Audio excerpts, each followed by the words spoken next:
It's been a month since the neighbor's kid went missing. 30 days since everyone's life was changed. 5-year-old girl wearing a blue dress and matching blue shoes, brown hair and eyes, and always looking for sweets.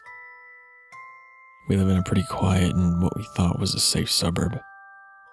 Lots of young families, neighbors that get along and actually like having a chat. Since that day, there was a clear shift. Everyone became a little wary, unsure if you could trust anyone around. The usually busy park down the road now sat silent. Everyone too afraid to let their kids out of their sight in case they followed the same fate as the little girl. It was a cold evening when the alarm was raised. I received a knock on the door and there was the girl's father, Jim, asking if I had seen his little girl. She was a wanderer and there were many times I'd caught her in my backyard trying to play with my cat. I could tell by his tone that he was hoping she had dropped by, and I had let her in for some milk or snacks, as I would occasionally do whenever I saw her. I would always let them know whenever I invited her in so they wouldn't be worried, and I guess he was hoping I forgot to let them know.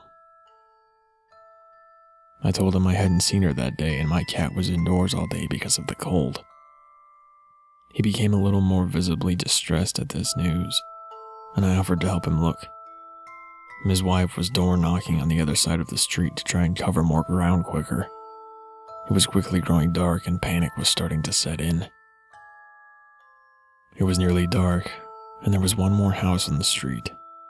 We were all together at this point, while another couple of neighbors who had volunteered to help were looking around the park, down drains, and any area that a kid might get stuck in. The mother looked like she had aged 10 years.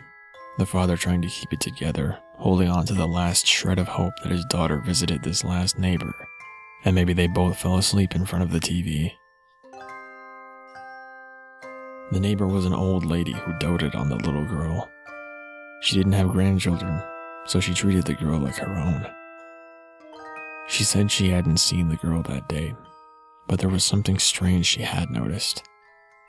She didn't think anything of it at the time, but she did hear a child screaming earlier, and when she looked out the window, she saw a car speeding off. She thought it was a little out of the ordinary, but she just put it down to a fidgety child and a frustrated parent. The rest of the night was a blur, screams and sirens. It was a long night. Hope has dwindled this past month. There's been a few false sightings and everyone has been overly cautious of strangers around. Jim and his wife have mostly kept to themselves. They've even been questioned about the disappearance. Jim came over looking to borrow some tools. He wanted to keep busy. He looked exhausted. He said how they received a call that morning, which to him signified the beginning of the end. The police had been scanning a nearby lake when they noticed a little blue shoe floating in the water. They thought it fit the description of what the girl was wearing, and called the parents to the station to identify the shoe. Jim couldn't be sure if it belonged to his daughter. It was worn and dirty, but his wife was convinced it couldn't be. Jim suspected that her insistence was based on the hope that their daughter was safe somewhere, not at the bottom of a lake. They were going to send divers the next day to thoroughly search the lake, but Jim couldn't take the waiting any longer, and decided to keep himself busy. I had a pretty big storage shed out the back that I hadn't been in for months, but I knew it had everything that he'd need to keep himself busy for hours.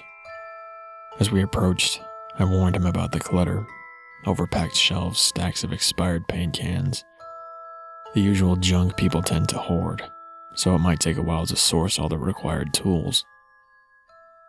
He said he didn't mind the extra distraction.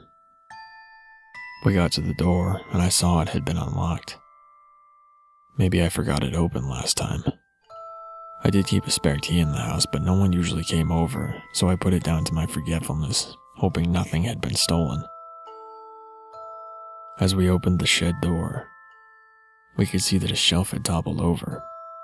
There were so many things everywhere on the ground it was hard to see the floor. We could make out a few broken things here and there, some broken plates, old magazines.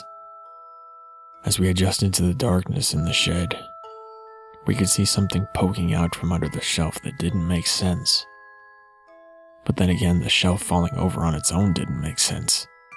The lack of progress in finding the little girl didn't make sense. The shed door being unlocked didn't make sense. How could there be tiny blue shoes poking out from under the shelf?